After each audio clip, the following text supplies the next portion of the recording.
محمد بن عبداللہ بن ہوشب نے بیان کیا، کہا ہم سے عبد الوہاب ثقفی نے، ان سے یحییٰ بن سعید انصاری نے کہا کہ مجھے عمرہ بنت عبد الرحمن انصاری نے خبر دی۔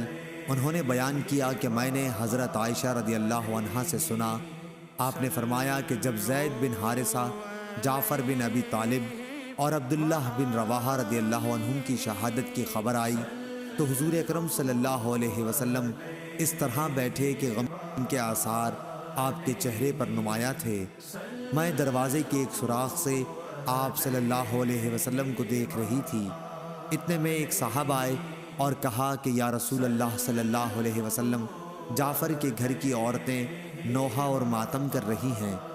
حضور صلی اللہ علیہ وسلم نے روکنے کے لیے کہا۔ وہ صاحب گئے لیکن پھر واپس آ گئے اور کہا کہ وہ نہیں مانتی۔ آپ نے دوبارہ روکنے کے لیے بھیجا۔ وہ گئے اور پھر واپس چلے آئے۔ کہا کہ بخدا وہ تو مجھ پر غالب آ گئی ہیں، یا یہ کہا کہ ہم پر غالب آ گئی ہیں۔ شک محمد بن ہوشب کو تھا۔ عائشہ رضی اللہ عنہا نے بیان کیا کہ میرا یقین ہے کہ آپ صلی اللہ علیہ وسلم نے فرمایا کہ پھر ان کے منہ میں مٹی جھونک دے۔